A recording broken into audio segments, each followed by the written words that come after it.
Alors salut les amis, vous me direz encore une install. Oui, et là c'est pour faire un petit peu contraste avec la dernière vidéo que j'ai faite à propos de Garuda Linux. Là, en fait, Archlab c'est un petit peu le dernier échelon avant Arch Linux pur, on va dire. Puisqu'il ne propose pas d'outils de configuration, de bidouillage. Voilà, il y a juste certains scripts et certaines configurations d'apparence, on va dire, thème, voilà. Ça se limite à ça. Et quelques configurations du shell, etc. Mais voilà. Pourquoi j'ai écrit parmi les meilleurs? On va le voir, en fait, pour moi, c'est la simplicité et en fait, elle est discrète cette Archlabs, parce que qui entend parler de la Archlabs? Pas grand monde. Alors, on va aller sur le site de Archlabs et en fait, il propose 3 ou 4 ISO par an. Alors, enfin, pour l'instant, on en est à la quatrième. Elle date du mois d'août, donc même si elle fait l'install en téléchargement des paquets, hein, peut-être il va falloir mettre à jour les clés, etc. avant de commencer, etc. Voilà. Et puis tiens, pour info, le DK Window Manager, c'est un Window Manager développé par un des mainteneurs de la distribution. Bon, c'est basé sur DWM, BSPWM, et ça utilise le démon de clavier SSHKD. Juste pour info, si vous êtes curieux. Alors, j'ai donc téléchargé cet ISO. On va à le forum, par exemple, le forum de Archlabs. Quand tu veux. Bon, c'est en Australie, donc c'est peut-être un peu loin. Peut-être des difficultés de connexion avec le... Ah, le voici, le voilà. Allez. Bon, en attendant qu'il charge. Voilà.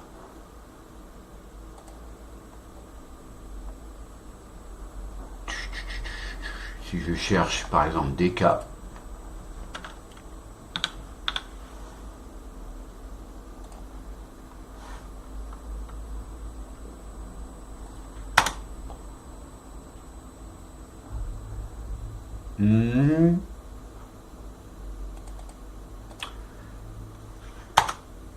Il est broconné ou quoi?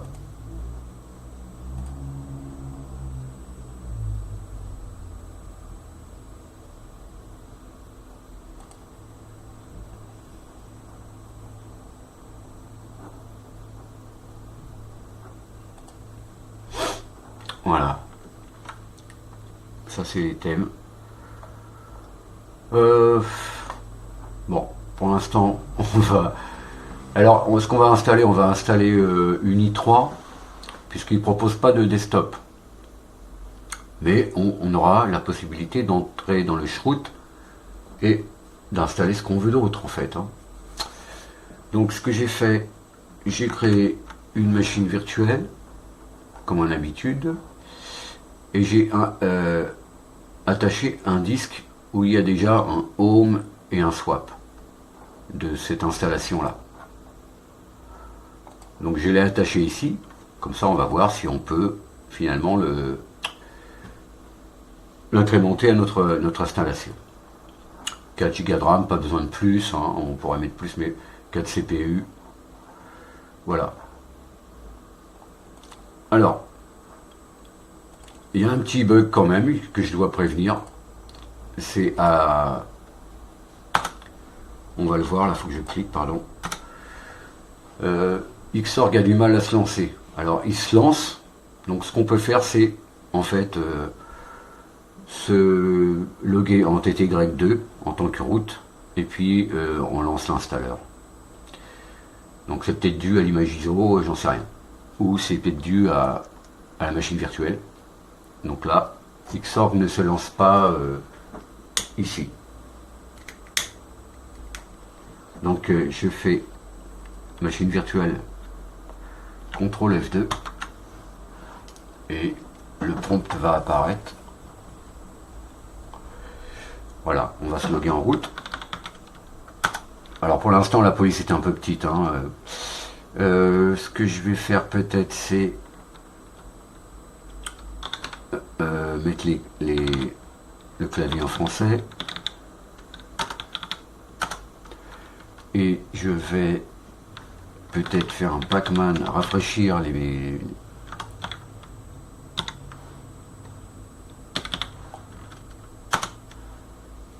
dépôts, et puis peut-être installer ou réinstaller les clés. Donc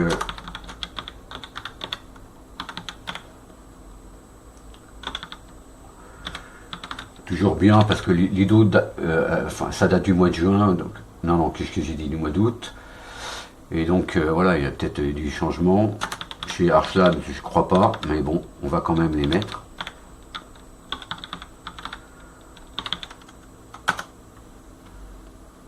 Ouais, il y a un petit changement, on voit, hein, un petit changement de net upgrade size. Il y a un petit changement. Donc, j'installe les nouvelles clés. Et maintenant, peut-être que je peux lancer l'installeur. Installeur, tout simplement. Donc là, je vais mettre... Voilà, on voit, voilà.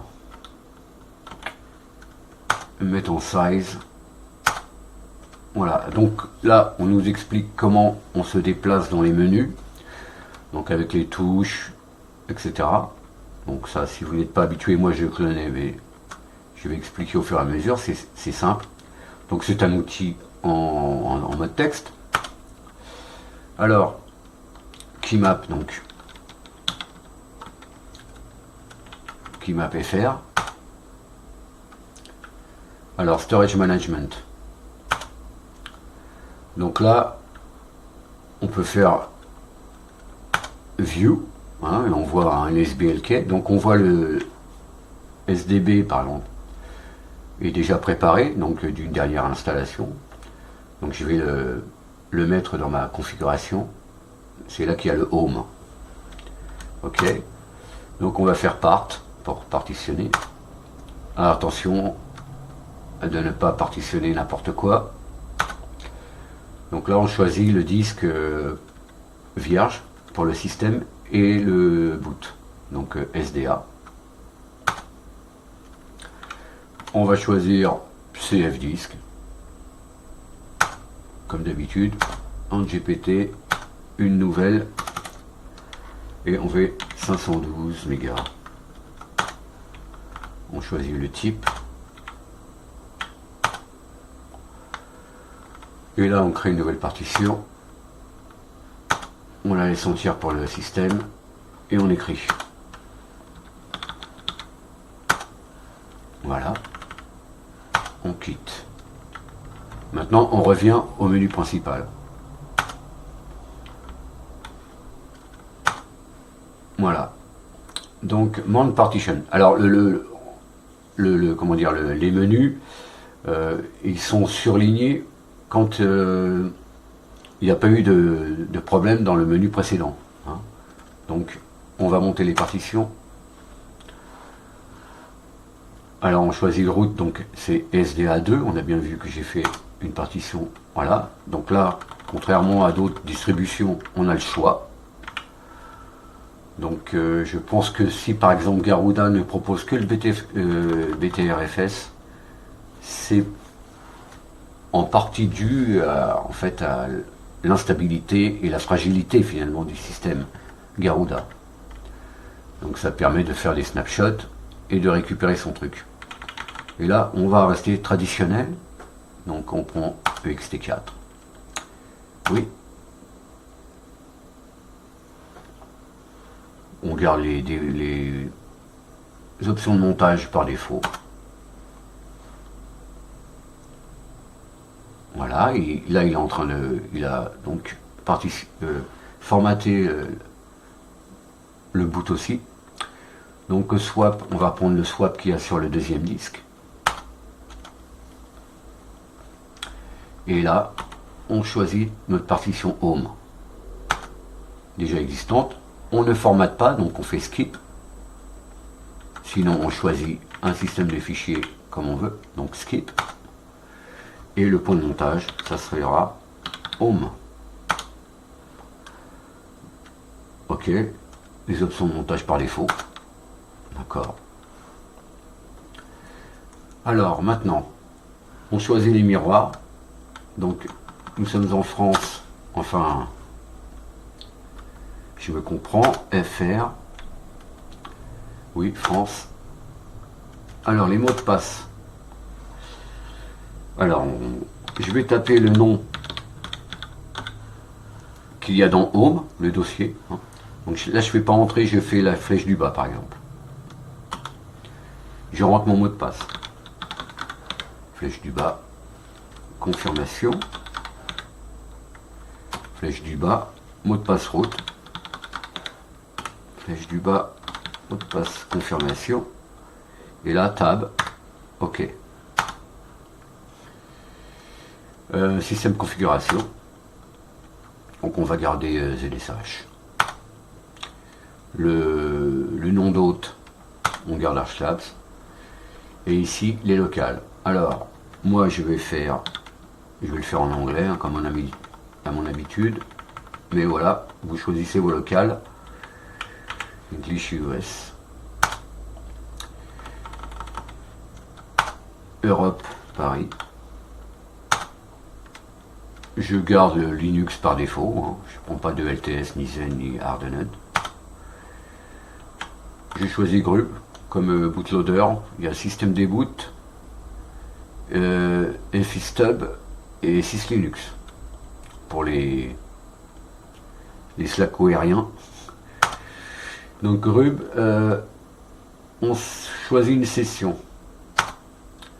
Alors il y a des cas, hein, le Window Manager, OpenBox, i3, BSPWM, Fluidbox.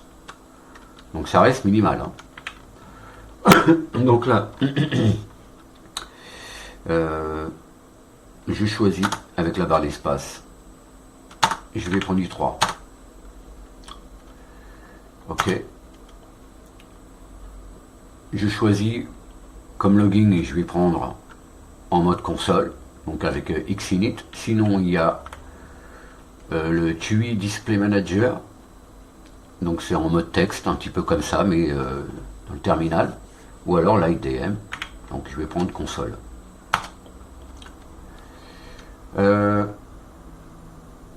Est-ce que on veut activer l'autologging? Et je vais dire non. Select package.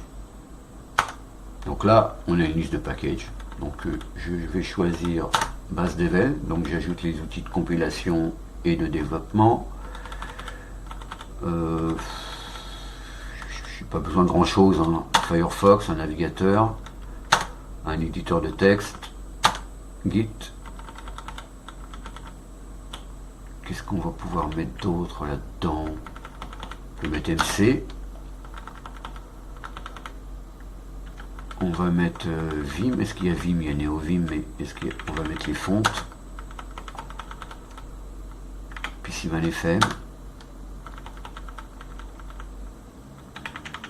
On va mettre Qt5 Control, hein, si on met du Qt. Ça peut arriver. On va mettre Ranger. UXVT. On peut mettre Steam, voilà. Qu'est-ce qu'il y a d'autre?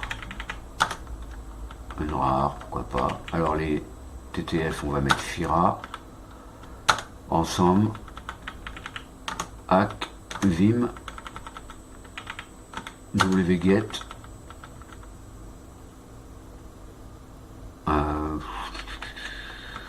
tout. Oui, c'est tout. Alors, run commande, là, on va pouvoir lancer une commande dans le shroot.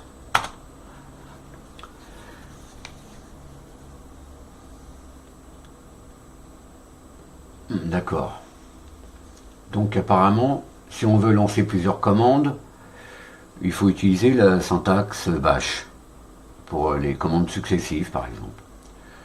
Donc là, je vais lui dire, parce que j'ai déjà fait un petit test. On est dans VirtualBox. Il va pas me mettre, les guest utils. Il va y avoir un problème avec VirtualBox DKMS. Donc moi, je vais mettre Pacman. On va voir si je peux. S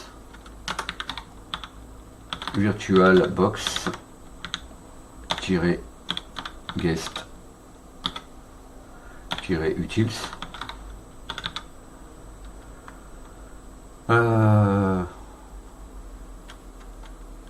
Et là, et ici on fait systemctl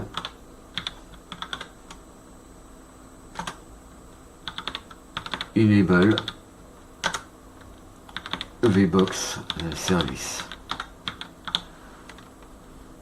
Ok.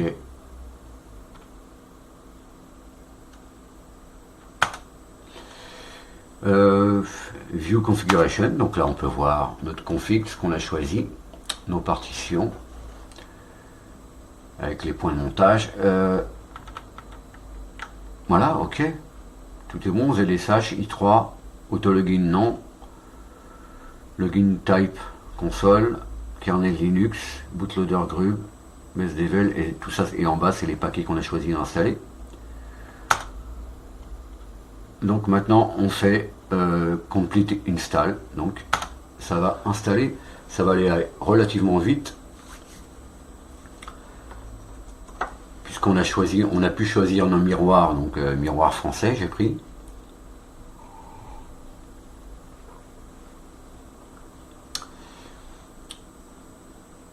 Ça va aller assez vite.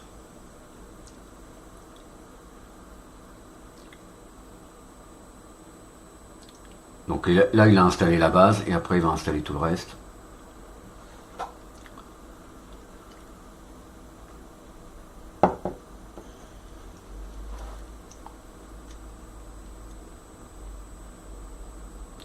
Allez, vas-y Coco. Voilà. Donc là, on a la somme des paquets, hein, on voit bien 393 mégas.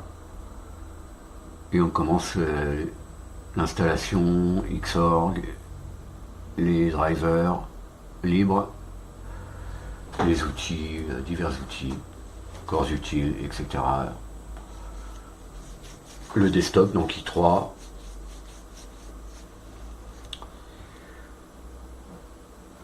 Ça va aller relativement vite. C'est pour ça que je ne coupe pas pendant l'installation. Je ne fais pas comme certains d'autres youtubeurs qui coupent pendant l'installation. Moi je préfère, à la limite, s'il y a quelque chose qui ne va pas, on peut le voir. Et ceux qui regardent les vidéos peuvent le voir ici. Alors bien sûr ça fait des vidéos un petit peu longues, mais bon. Et on n'est pas là pour consommer non plus. On installe Firefox, les fontes, tout ça, ok.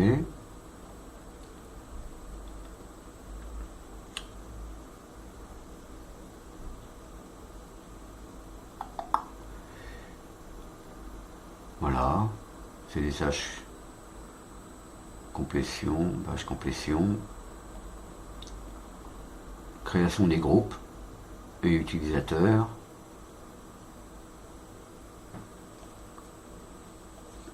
Ok.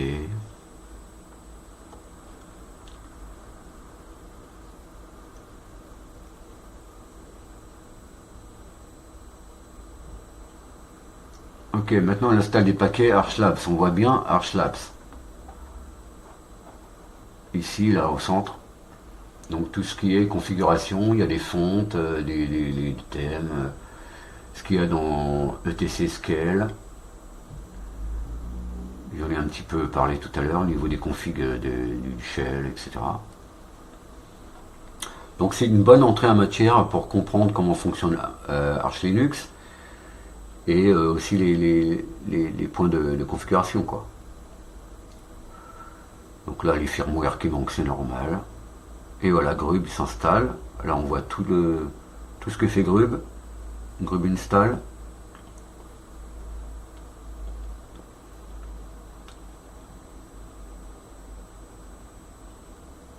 Tout ce qu'il installe dans user lib grub. D'habitude ça on ne le voit pas.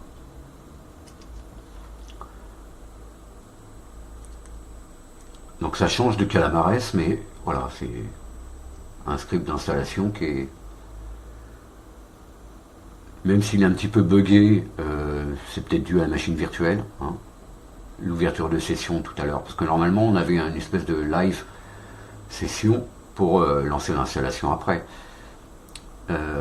Donc j'ai dû passer par le TTY2, comme on l'a vu. Mais rien de bien compliqué, puisque c'est une distrib pour utilisateurs confirmés et avancés. Voilà, on voit bien VirtualBox Guest Utile.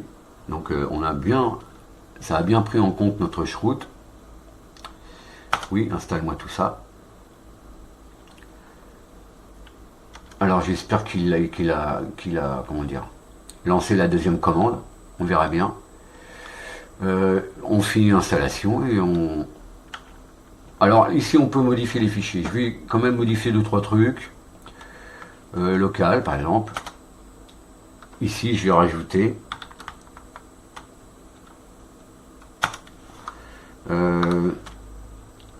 lc collate égale c.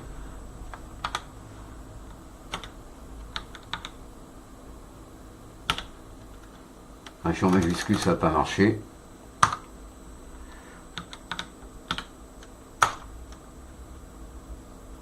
Ok. Ensuite, je vais modifier les sudo-earth. Je vais me mettre avec l'utilisation du mot de passe, sans mot de passe. Donc, je vais commenter celui-là. Et décommenter cette ligne. Comme ça, je devrais faire sudo, mais sans mot de passe. Et ici, on n'oublie pas le point d'exclamation, c'est important pour ce fichier qui est en lecture seule. Voilà, tout le reste, pacman.conf, on peut regarder, mais qu'est-ce qu'il y a d'autre? Ça, c'est obsolète. Check this space, je vais dire non. Verbose package list, oui. Et on voit que Archlabs met ses dépôts à la fin, comme il faut faire. Je vais désactiver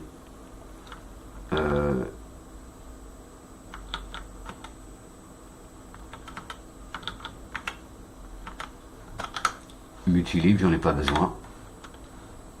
J'enregistre. Voilà.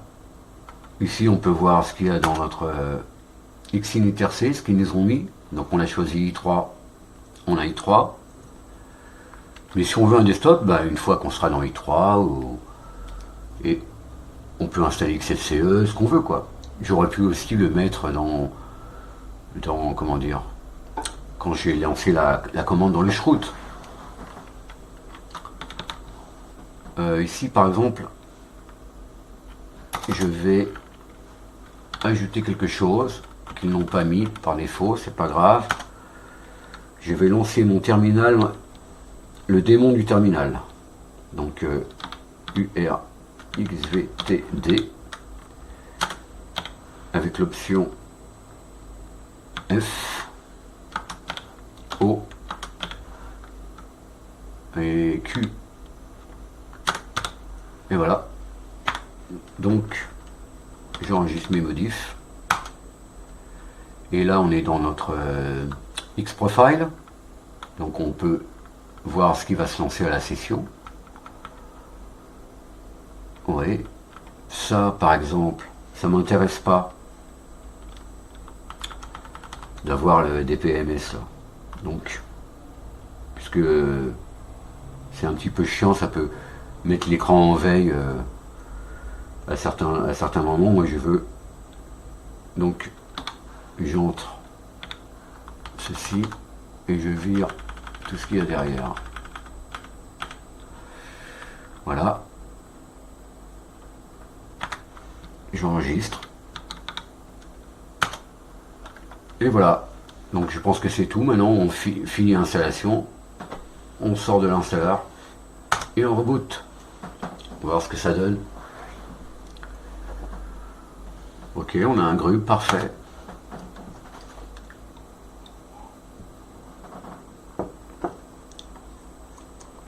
Pas de rouge. Et voilà, je suis dans mon TTY, donc je me log.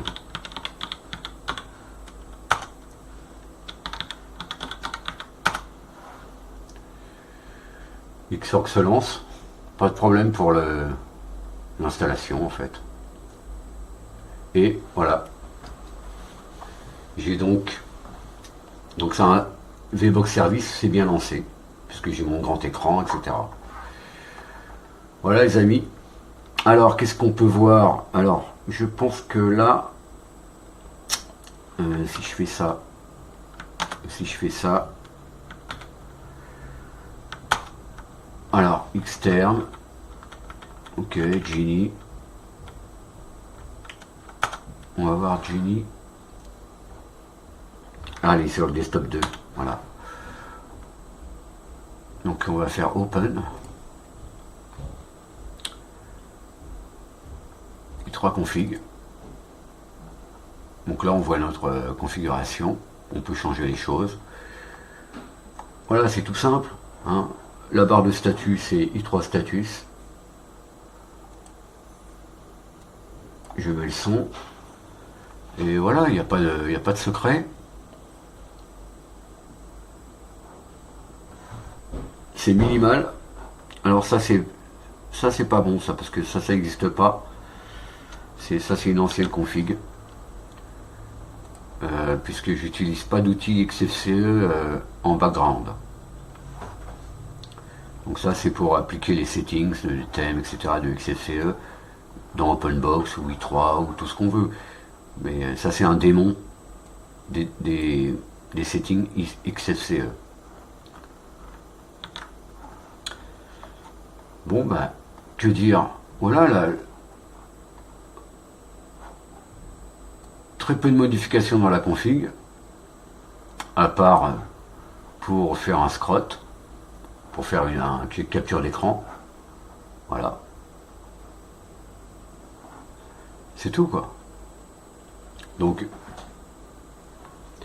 si vous voulez une arche, en 10 minutes, vous prenez Archlabs. C'est ce que je conseille. C'est comme ça que j'ai fait mes premiers pas vers Arch Linux plutôt. Et non sous Manjaro, parce que Manjaro reste Manjaro. Hein. Ils ont leur propre dépôt, leurs propres outils. C'est une bonne distribution. Mais voilà. Archlabs, c'est plutôt, bah, on va dire, la simplicité, tout ça, c'est inspiré de Bunsen Labs, une distribution Debian, basée sous Debian 10, je crois, avec OpenBox. Voilà. Donc là, on peut, avec le clavier, il y a plusieurs configurations. Là, on a vu qu'avec le pavé numérique, je peux aller sur les différents desktops. Ça c'est bien, plutôt que d'utiliser le shift ou les chiffres qui sont au-dessus des lettres sur le clavier. Ça me permet déjà de libérer ces touches là pour pouvoir obtenir tous les symboles qui sont sous les chiffres. Pour ouvrir un terminal, voilà. Je pense que c'est URXVT. Si je fais htop, est-ce que htop est installé? Oui. Voilà, 380 mégas. Si j'enlève Genie, voilà, 367. Bon, bien sûr, on voit qu'est-ce qui tourne. On a tous nos services, quoi. Hein. Rien d'extraordinaire.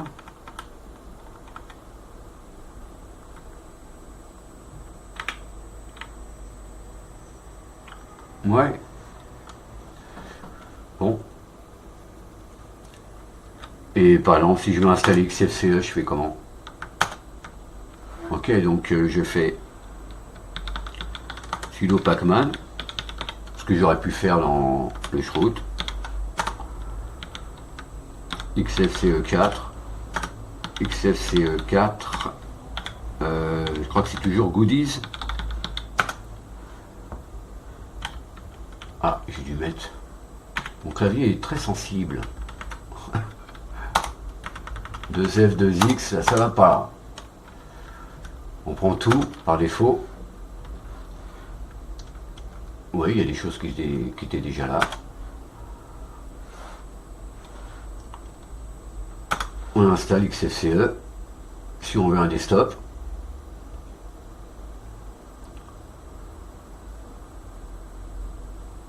Voilà. Et j'ai installé Ranger. Donc je vais faire Ranger.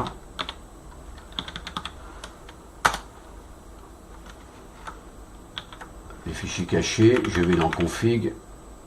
Pas dans config, j'ai fait dans mon Xinit RC. Et puis ici, au lieu de i3, je mets start. Je crois que c'est XFCE4.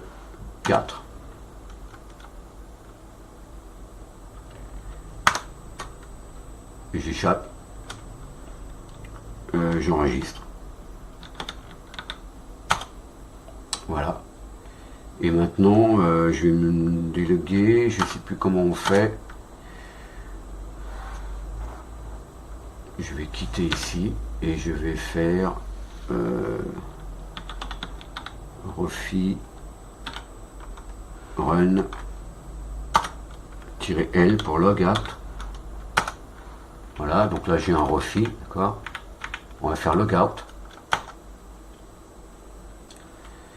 On va sortir.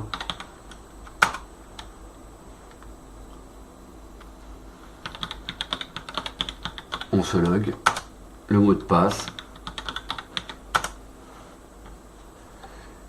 Et voilà, j'ai un XFCE. Il suffit de mettre la bonne commande dans le Xinit. Il se charge en un quart de seconde. Bon, c'est le XFCE de base. Si vous voulez du brut de décoffrage, c'est comme vous voulez. Moi, c'est ce que je veux. Ensuite, je fais ma popote. Voilà. J'espère que ça vous inspire. Si vous voulez une Arch Linux vite fait, hyper fonctionnelle, réactive. Voilà les amis. Je vais donc le gars, qu'est-ce qu'il me propose? Voilà, shutdown. Je vais pas m'étendre trop parce que c'était juste pour voir un peu la procédure d'installation de l'Arch Labs. Et puis voilà quoi. J'espère que tout ça vous a plu. Arch Labs, parmi les meilleurs pour moi en ce qui concerne les Arch Base distribution. Je pense que je vais l'installer en dur sur une machine là, parce que j'ai une Artix, mais bon, Artix, il y a des choses qui cassent et qui sont pas très. Je préfère revenir plutôt vers la maison mère, même si c'est systemd. Moi j'ai rien contre systemd. Voilà.